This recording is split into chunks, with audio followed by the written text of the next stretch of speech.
আবারও রাতের অন্ধকারে দুঃসাহসিক লুটপাটে কেঁপে উঠল শিলিগুড়ি ভক্তিনগর থানার অন্তর্গত আশিঘর আউটপোস্টের লোকনাথ বাজারে। এটি রাষ্ট্রায়ত্ত ব্যাংকের এটিএম লুট করে পালালো দুষ্কৃতীর দল।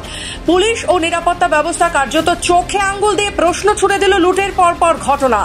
পুলিশ সূত্রে খবর, মঙ্গলবার গভীর রাতে আনুমানিক 3টে নাগাদ একটি সাদা রঙের চারচাকা গাড়িতে করে ঘটনাস্থলে আসে দুষ্কৃতীরা। তারা গ্যাস কাটার দিয়ে এটিএম কেটে টাকা বের করার সময় মেশিনে আগুন লেগে যায়। দ্রুত ঘটনাস্থলে পৌঁছয় ডাবগ্রাম ফুলবাড়ি দমকল কেন্দ্রের একটি ইঞ্জিন আগুন নিয়ন্ত্রণে আনে। প্রাথমিক তদন্ত অনুযায়ী দুষ্কৃতীরা এটিএম থেকে কয়েক লক্ষ টাকা লুট করে পালায়। ঘটনাস্থলে কোনো স্পষ্ট সিসিটিভি ফুটেজ না থাকায় পুলিশ কিছুটা সমস্যায় পড়ে। ঘটনা ঠিক পরে আশিঘর ফাঁড়ির এক পুলিশ ভ্যান সন্দেহজনক সাদা গাড়িটিকে দেখতে পায় ও ধাওয়া করে, কিন্তু ইস্টার্ন বাইপাস ধরে গাড়িটি আশিঘর মোড় হয়ে ঘোগমালি এলাকায় প্রবেশ করে এবং গতি বাড়িয়ে পালিয়ে যায়। পুলিশের গাড়ি সেই গতিতে পৌঁছতে না পারায় ফের ধরাছাড়া থেকে যায় লুটের দল। সবচেয়ে আশঙ্কাজনক বিষয়, যে গাড়িটি ব্যবহার করা হয়েছে লুটে সেটি অম্বিকানগরের এলাকা থেকে কিছু সময় আগেই চুরি করা হয়েছিল। পরে সেটি হিমাচল বিহারে ফেলে রেখে পালিয়ে যায় দুষ্কৃতীরা। গাড়িটির নম্বর ছিল ট্যাক্সি লাইসেন্সের অন্তর্গত।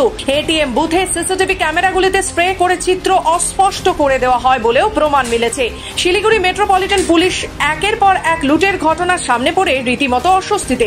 গত এক মাসে এই শহরে 2টি এটিএম লুট ও সোনার দোকানে ডাকাতির ঘটনা ঘটেছে। আমি কাল রাতে টিপে থেকে এসেছি। কাল রাতে কাল দিনের বেলা এনজিবি থেকে সিআরে প্যাসেঞ্জার গ্যাংটক লোড করে 9জন লোকের লোড হয়েছে। 2জন সিংথাম 7টা গ্যাংটক লোড করে আমি গ্যাংটক থেকে দুপুর 11টার দিকে বেরোয় যাবেন টিপের জন্য। এই রাস্তা থেকে গেলাম, বাইপাস হয়ে গ্যাংটক পৌঁছালাম 4টার সময়। আচ্ছা, তারপর পৌঁছে আমি সেখান থেকে আবার পার্কিং এর জায়গা নিয়ে লেট করলাম না, আবার একটু জল ফল খেয়ে আবার গ্যাংটক থেকে চালাম। কর্মকার ইস্টার্ন বাইপাস লোকনাথ বাজার। আচ্ছা, এটা ঘটেছে ঠিক 2:30 থেকে 3টার মধ্যে, ঠিক আছে। রাত্রি 3টার সময় যখন আমি উঠে আমি বাথরুমে গিয়েছিলাম, তখন এখানে আওয়াজ পাই, এখানটা মানে গাড়ির যে মাল লোডিং আনলোডিং হয় ওইটার আওয়াজ পাচ্ছি ওইটাকে। তখন আমি গেট খুলে নিই, এই গাড়ি আমার গেট খুলে নিই। তারপরে যথারীতি যখন ধোয়ার আওয়াজ পাই, ধোয়ার গন্ধ পেয়ে নাকে আসে, তখন আমি গেট খুলি। গেট খুলে দিকে পুলিশ ভ্যান ওখানে দাঁড়িয়ে আছে। তা আমাকে বলছি ইলেকট্রিক সাপ্লাই ফোন করুন, একটা লাইনে ফোন করুন, ঠিক আছে। আমি ফোন করলাম, ওখানে দাও দাও করে আগুন জ্বলছে, এটিএমের বাক্স বাস্ট হচ্ছে, সেটাও দেখতে পাচ্ছেন। এটা 1 ঘন্টা পরে ইলেকট্রিক সাপ্লাই আসছে, আর ফায়ার ব্রিগেডও আসছে 1 ঘন্টা পরে। দেখুন, শিলিগুড়ি শহরে কোনো ঘটনা ঘটলেই মাননীয় মেয়র সাহেব বলেন এটা একটা বিচ্ছিন্ন।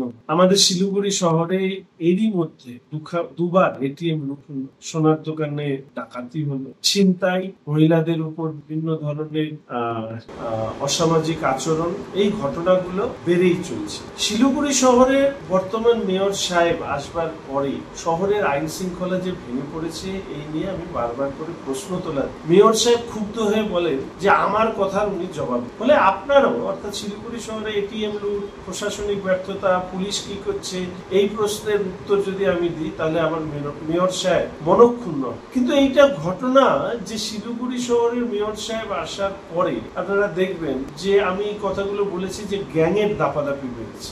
শিলিগুড়ি থেকে নিজস্ব প্রতিনিধি রিপোর্ট, খবর বাংলা।